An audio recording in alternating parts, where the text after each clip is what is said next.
चलो एवरीवन, कैसे हैं आप सब। आई होप आप सब अच्छे होंगे। फिर से स्वागत है नई वीडियो में। तो आज हम बात करेंगे कि ICICI bank PO program is worth it और not from Manipal academy.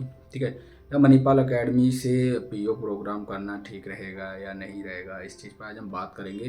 Provisional officer programme की बहुत सारी क्वारी आती हैं आईसीआईसीआई बैंक को लेकर, तो आज हम सॉल्व कर देंगे। और मैंने खुद आईसीआईसीआई बैंक में 1 साल ईआरएम डिपार्टमेंट में काम किया, बट मैं एमबीए के बाद सिलेक्ट हुआ था, पीओ प्रोग्राम के थ्रू नहीं।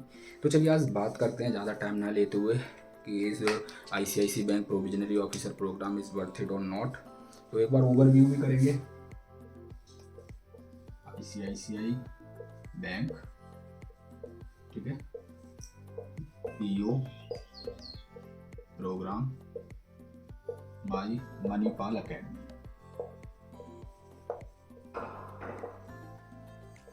ठीक है, मणिपाल एकेडमी के थ्रू जो प्रोग्राम होता है उस पर हम ओवरव्यू करेंगे। तो वीडियो अगर आप लास्ट तक देखेंगे तो आपको बहुत कुछ सीखने को मिलेगा। इवन मैं अपना एक्सपीरियंस भी शेयर करूँगा। तो जो फ्रेशर्स हैं, न्यू कैंडिडेट हैं, जो आईसीआईसीआई बैंक में जिन्होंने अप्लाई किया है, उनको पहले पता होना चाहिए कि ये वर्थ इट है या नहीं है, कैसा प्रोग्राम है और क्यों बेस्ट रहेगा, क्या एडवांटेज डिसएडवांटेज हैं। तो वीडियो लास्ट तक देखेंगे तो बहुत कुछ आपको सीखने को मिलेगा। तो हम पीओ प्रोग्राम की बात कर रहे थे। ठीक है, तो पीओ प्रोग्राम को जो कंडक्ट कराती है वो है आपकी मणिपाल एकेडमी। ठीक है, सबसे पहले थोड़ा एलिजिबिलिटी एट ऑल ये सब जान लेते हैं। तो अगर हम बात करें तो आप मिनिमम अंडर ग्रेजुएट होनी चाहिए with 55%, specially for ICICI bank. ICICI bank के लिए होने चाहिए अंडर ग्रेजुएट 55% होना चाहिए। और अगर हम बात करें तो आपका पैटर्न इस तरीके से है: 10th 12th plus UG, total आपका इसमें 55% रहना चाहिए। ठीक है, कंप्लीट दी ग्रेजुएशन। अगर आप अपेयरिंग में डाल रहे हैं तो फिर इश्यू हो सकता है, इसलिए कंप्लीट ग्रेजुएशन के बाद ही अप्लाई करें। ठीक है, उसके साथ साथ अगर हम बात करें तो फीस की अगर हम बात करें तो आपका वही 2,50,000 से ऊपर ही जाता है। ठीक है, मिनिमम वही 2,60,000 या 70,000 जाता है। ठीक है, ये फीस रहता है। और वहीं हम अगर हम बात करें तो ठीक है, डिग्री की अगर हम बात करें तो आप रेगुलर मोड से भी जा सकते हैं और ओपन मोड से भी कभी कभी वो एक्सेप्ट कर लेते हैं। ठीक है, ओपन डिग्री जो होती है ना, वो भी एक्सेप्ट कर लेते हैं दोनों मोड से, बट ज़्यादातर जो एक्सेप्ट करते हैं वो रेगुलर मोड रहता है डियर। ठीक है, इस चीज़ का थोड़ा सा ध्यान रखिएगा। अब आपको अप्लाई करना होता है। अप्लाई के लिए वेबसाइट पे जाना होता है, लिंक मैं दे दूँगा नीचे। ठीक है, और आपको वेबसाइट पे जाना होता है अप्लाई करने के लिए। ठीक है, एप्लीकेशन फॉर्म भर दीजिए। ठीक है, एप्लीकेशन फॉर्म भर दीजिए। देन उसके बाद आपका टेस्ट होता है, असेसमेंट टेस्ट जिसको बोलते हैं। ठीक है, टेस्ट होगा। देन आप अगर टेस्ट में पास होते हैं तो आपका फिर इंटरव्यू होगा। और इंटरव्यू जो आपका होगा वो ऑनलाइन ही होगा, ऑनलाइन कंडक्ट होता है इंटरव्यू। ठीक है, ऑनलाइन इंटरव्यू होगा। एलिजिबिलिटी 55% होना चाहिए। एज की भी हम अभी बात कर लेते हैं, इसी में ही इम्पोर्टेंट है एज के बारे में भी जानना। तो वैसे तो सबको मोस्टली पता ही होगा जो लोग, बट जो फ्रेशर्स हैं, फर्स्ट टाइम वीडियो देख रहे हैं, एज क्राइटेरिया है 27। जो 27 से नीचे हैं, बिलो हैं, वही अप्लाई कर सकते हैं। ठीक है, और 27 एज क्राइटेरिया रहता है। वहीं अब क्लासरूम ट्रेनिंग की बात करें तो 4 मंथ का आपका क्लासरूम ट्रेनिंग रहता है, 2 मंथ इंटेंसिव रहता है। ठीक है, और वहीं अगर हम बात करें तो 6 मंथ आपका ओजीटी रहता है, ऑन जॉब ट्रेनिंग। ठीक है, ओजीटी मतलब ऑन जॉब ट्रेनिंग। और अगर हम लोकेशन की बात करें, बहुत कैंडिडेट पूछते हैं सर लोकेशन क्या होम टाउन मिलेगा, होम स्टेट मिलेगा? नहीं, वो पैन इंडिया में कहीं भी आपको लोकेशन दे सकते हैं। हमारी कंट्री में कहीं भी आपको लोकेट कर सकते हैं, कोई भी स्टेट दे सकते हैं। ठीक है, वो वहाँ के एचआर डिसाइड करते हैं, एचआर मैनेजमेंट डिसाइड करता है कि आपको क्या लोकेशन देना है। ये तो बात हो गई। ठीक है, आपकी एलिजिबिलिटी, एज एट ऑल। ठीक है, फीस, और हाँ आपके इसी में यूनिफॉर्म फीस में क्या क्या इंक्लूड रहता है। ठीक है, फीस की अगर हम बात करें तो इंक्लूड रहता है आपका hostel, hostel food, hostel food include रहता है। और आपका रूम का भी इसी में इंक्लूड रहता है, मतलब पूरा हॉस्टल ही जो इसमें सब कुछ आ जाता है। उसके साथ साथ यूनिफॉर्म भी इसी में ही होती है। ठीक है, हाँ तो मैंने सुना है इसी में यूनिफॉर्म इंक्लूड रहती है। ठीक है, अब हम बात करते हैं वर्थ इट और नॉट। इस पर बहुत क्वेश्चन आते हैं मेरे साथ पास। ठीक है, वर्थ इट और नॉट। चलिए देखिए, सबसे पहले हम एडवांटेज जानते हैं।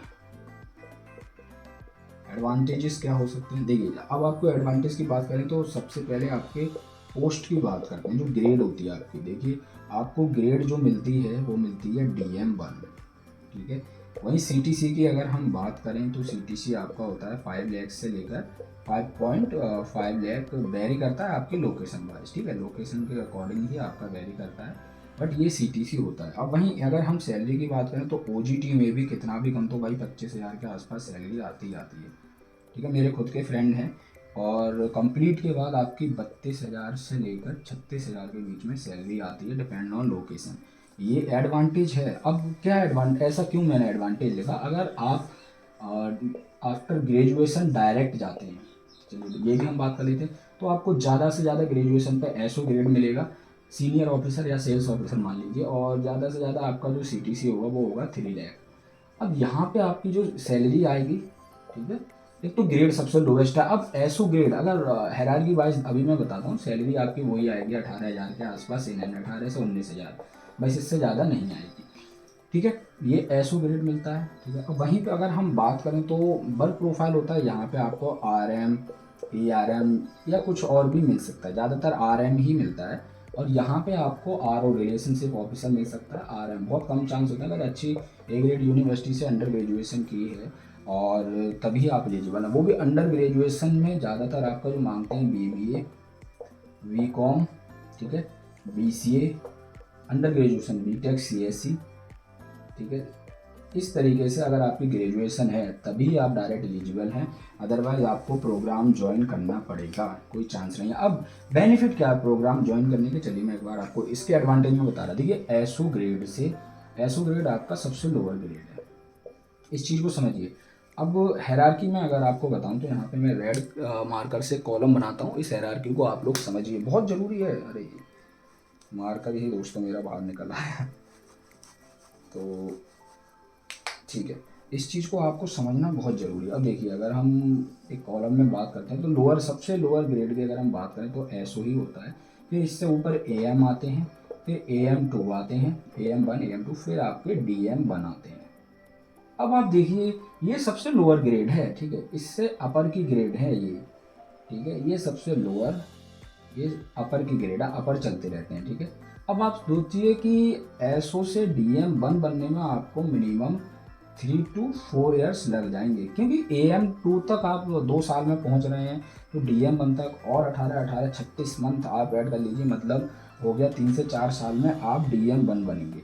अब PO प्रोग्राम के थ्रू आप डायरेक्ट DM1 बन रहे हैं, तो आपको पता होना चाहिए, अगर आप फीस माना, आप फीस दे रहे हैं 2,50,000 के आसपास या फिर इससे प्लस थोड़ा 10-20,000, अब बट आपको पोस्ट भी तो देगी है ना, आपको DM1 डायरेक्ट मिल रहा है, वो भी सिर्फ 1 ईयर में, 1 ईयर में। अब आपने कितने साल छोड़ दिए पीछे, मेरे ख्याल से मिनिमम मैं कितना भी करूँ तो 3 साल आपने पीछे छोड़ दिए, ठीक है। ये 3 साल में, जब आप 3 साल में आप DM1 बनते, वहीं आपने ये सफ़र एक PO प्रोग्राम के थ्रू 1 साल में कवर कर लिया।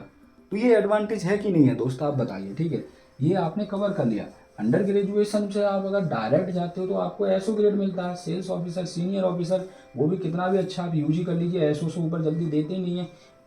इवन आपको मैं बताऊं, मैं MBA के बाद AM1 ग्रेड पे गया था, फिर मैं AM2 हो गया था 1 साल में ही, ठीक है। सोचिए मैं MBA के बाद गया था, क्योंकि मेरी यूनिवर्सिटी टॉप लेवल की है देहरादून की, बट वो V ग्रेड में आती है अभी, अब A ग्रेड की हो जाएगी, नैक A++ जो भी है, बट उस टाइम पे B ग्रेड में आती थी जब मैंने MBA किया, ठीक है, 21 में मैंने कंप्लीट किया, 2021 में, तो मुझे AM1 मिला। अब आपको वही एक PO प्रोग्राम करके 2.5 लाख रुपए देकर DM1 मिल रहा है, तो आपकी सैलरी भी तो भाई ज़्यादा आ रही है ना। OGT में 25,000 आ रही है, इन हैंड आपकी 32 से 36, मेरी सैलरी इन हैंड 23 आती थी, मेरा पैकेज 4 लाख के आसपास था। फ़र्क है, आप खुद सोचिए कि यार कितना फ़र्क है। ये फ़र्क मैटर करता है, क्योंकि अगर आप DM1 पे डायरेक्ट जाते हैं तो डियर आपकी जो ग्रोथ है वो 3 ईयर्स आगे चलती है, ठीक है, आगे चलती है, आपकी एज नहीं है, आगे चलती है, 3 साल आगे चलते हैं आप एक डायरेक्ट जॉब पाने वाले बंदे से, तो ये फ़र्क होता है। अब वहीं पे थोड़ा और मैं इस चीज़ को थोड़ा अच्छे से और ब्रीफ में, ये तो सब समझाया मैंने, होप से आपको समझ आया होगा। वहीं पे हम पूछा गया था सर वर्क क्या रहता है, थोड़ा सा ये बताइए हमें, ठीक है। वो प्रोग्राम बहुत वर्थ इट है, और ICICI बैंक एक ऐसा बैंक है जो आपको जल्दी फायर नहीं करता, टर्मिनेट नहीं करता, और फायर टर्मिनेट नहीं करता, सैलरी होल्ड कभी नहीं करता। ठीक है, सैलरी कभी आपकी होल्ड नहीं होती है, कोई भी केस हो जल्दी नहीं होती सैलरी होल्ड, ये बेनिफिट है। दूसरी बात मैं आपको बता दूं वहीं पे, और आईसीआईसी बैंक एक ऐसा बैंक है जो आपको सबसे ज़्यादा हाइक भी देता है, प्रमोशन। ठीक है, और हाँ, अगर हम वर्क की बात करें, आप लोग वर्क के बारे में बहुत लोग जानना चाहते हैं, तो भाई मैं आपको सिंपल सा लिख दूँ, सेल्स वर्क रहेगा कितने परसेंट, 90% सेल्स वर्क। ऑप्स का जो वर्क रहने वाला है वो आपका सिर्फ 10% है। ज़्यादातर आपको ब्रांच मिलता है, और ब्रांच में एक चीज़ याद रखिए, जो आपके आर ए होंगे, रिपोर्टिंग अथॉरिटी, वो आपके बीएम सर होंगे, और आपका डे बीएम सर ही डिसाइड करते हैं कि आपको सेल्स कराना है या फिर आपसे ऑपरेशन वर्क कराना है। अब चाहे आप मेल हैं या फिर फीमेल हैं, फ़र्क नहीं पड़ता, अगर फील्ड पे ब्रांच मैनेजर ने बोल दिया तो आपको फील्ड पे जाना पड़ेगा, चाहे कोई भी हो, मेल फीमेल, इससे कोई फ़र्क नहीं पड़ता। कॉर्पोरेट कभी भी इन चीज़ों में फ़र्क नहीं करता कि आप मेल हैं या फीमेल है। बहुत सारी लड़कियां पूछती हैं सर फीमेल के लिए फील्ड वर्क होगा, नहीं होना चाहिए, ऐसा नहीं है डियर। मेल और फीमेल में कभी भी कॉर्पोरेट फ़र्क नहीं करते। ठीक है, दोनों के लिए इक्वल वर्क रहता है, सेम वर्क रहता है। फील्ड में आपको भी जाना है, फील्ड में बॉयज़ को भी जाना है। ठीक है, हाँ, और आईसीआईसी बैंक एक ऐसा बैंक है जहाँ पे आप सर्वाइव कर लेंगे। देखो प्रेशर बहुत तो आएगा, मेरे ऊपर भी बहुत प्रेशर था ईआरएम में, हमें तो कॉल पे सेल्स निकालनी होती थी। टारगेट भी काफ़ी रहता है, टारगेट किस चीज़ का रहता है वही यहाँ पे लिख देता हूँ। ठीक है, फाइनेंशियल प्रोडक्ट को सेल करना होता है। ठीक है, सेल्स करना होता है, चाहे वो फिर फील्ड पे करिए आप, ठीक है, ब्रांच में करिए, कॉल पे करिए। ठीक है, जैसे आपके रिपोर्टिंग अथॉरिटी डिसाइड करेंगे वैसे आपको वर्क करना होगा। तो इम्पोर्टेंट पार्ट होते हैं यहाँ पे हमारे रिपोर्टिंग अथॉरिटी। सेल्स का एक चीज़ ध्यान रखिएगा, सेल्स पर आपको 90% तक मिल सकता है, ऑपरेशन 10%। बाकी किस्मत अच्छी रही तो उलट फेल भी हो सकता है, ये ऐसे हो सकता है, ये ऐसे हो सकता है। ठीक है, तो ये रहा पूरा आपका overview of ICICI Provisionary Officer Program by Manipal Academy, one of the best according to me. They will provide you DM1 post, they will give you 30,000 plus approx salary, and one of the best program according to me, because ICICI Bank one of the best to start the career. They will not fire you or they will not harass you at all. They will give you lots of target, pressure, field work at all. So sales work is mandatory in every bank. आप कोई सा भी programme कर लीजिए और sales work कहीं ख़त्म नहीं होता है। ठीक है, तो मेरा अपना ईआरएम डिपार्टमेंट का बहुत ही बेस्ट 1 साल का एक्सपीरियंस रहा। जो कुछ मैंने सीखा वो सब मैंने इतना बताया, और आज और आईसीआईसी बैंक की वजह से मैं इस लेवल पे हूँ जो मैं लोगों को गाइड कर पाता हूँ, कुछ चीज़ें अच्छी बता पाता हूँ कि भाई हाँ। और एक चीज़ और है, दूसरों के ज्ञान पे कमी मत चलिए, सबके अंदर कुछ खासियत होती है, कुछ लोग अच्छी सेल्स निकाल लेते हैं, अगर दूसरा बोलता है तो उसकी वजह से आप ऐसा नहीं है कि अपॉर्चुनिटी मिस करें, प्रोग्राम ज्वाइन ना करें। प्रोग्राम ज्वाइन करने के लिए 2 चीज़ों को माइंड में रखिए। सबसे पहले आपको जो प्रोग्राम अपना ज्वाइन करना है, पीओ प्रोग्राम आपको किस पर्पज़ से करना है मैं आपको बता रहा हूँ। ठीक है, पीओ प्रोग्राम को आपको जो ज्वाइन करना है, सिंपल पहले आप लर्निंग के पर्पज़ से करिए। ठीक है, लर्निंग किस चीज़ की, बैंकिंग की और फाइनेंशियल प्रोडक्ट की। ठीक है, फाइनेंशियल प्रोडक्ट की करनी है आपको लर्निंग। उसके बाद आपको फिर फील्ड में जब आप आते हो, जब आप पोस्टिंग होती है आपकी, फिर यहाँ पे आपको उसी को ट्रेनिंग लेनी है, या फिर कह सकते हैं वर्क करना है आपको। ठीक है, यहाँ पे आप अपना 100% दीजिए, ट्राई कीजिए सेल्स करने का, कस्टमर को कन्वेंस करने का। ठीक है, अब एक चीज़ और है, जिनकी इंग्लिश ठीक है भाई उनको ये प्रोग्राम ज्वाइन करना चाहिए। पूरा प्रोग्राम इंग्लिश में होता है, तो कम से कम मिनिमम 50 to 60% इंग्लिश आपको आनी चाहिए, आप समझ भी सकें, बोल भी सकें। पूरा प्रोग्राम इंग्लिश में, कस्टमर को आपको कन्वेंस करना आना चाहिए। ठीक है, क्योंकि तभी जब आपकी कम्युनिकेशन स्किल्स अच्छी होंगी तभी आप कस्टमर को कन्वेंस कर पाएंगे और आपकी सेल्स हो पाएगी और आप फिर सर्वाइव कर पाएंगे। सबसे ज़्यादा आप ट्राई कीजिएगा लर्निंग पे, बैंकिंग, फाइनेंशियल प्रोडक्ट की नॉलेज, कम्युनिकेशंस के बारे में। ठीक है, ये सारी चीज़ें देन उसके बाद आप इजीली सर्वाइव कर जाएंगे। और टारगेट प्रेशर हर जगह है, कोई सी भी बैंक में चले जाइए, कोई सा भी बैंक उठा के देख लीजिए, नेगेटिविटी और डिसएडवांटेज हर बैंक में, वही एडवांटेज भी है। आपको सिर्फ एडवांटेज पे फोकस करना है, दूसरों की बातों पे नहीं। आप जो कर सकते हैं वो सामने वाला नहीं कर सकता। हर इंसान के अंदर एक अलग स्किल्स होती है, स्किल सेट होता है, ऊपर वाले ने सबको कुछ ना कुछ नया टैलेंट देकर बनाया, तो हर बंदे की रिव्यू पे आप मत जाइए। आप खुद अगर अपॉर्चुनिटी है तो अप्लाई कीजिए। ICICI बैंक तो फायर कभी नहीं करता, बहुत ही बेस्ट बैंक है। मैं खुद 1 साल काम करके आया हूँ और टारगेट कभी होता था कभी नहीं होता था, सुनने को मिलती थी नो डाउट, बट हाँ फायर कभी नहीं किया। टाइम से सैलरी आई, प्रमोशन, हाइक, इंक्रीमेंट सब हुआ, ठीक है। और मैं यही कहना चाहूँगा, अपॉर्चुनिटी है, मिस मत कीजिए। आपको अपनी ग्रोथ, अपनी फ्यूचर ग्रोथ के बारे में देखना। बर्थिट प्रोग्राम में सबसे बेस्ट प्रोग्राम है, नंबर 1 पे यही प्रोग्राम को मैं हमेशा रखता हूँ।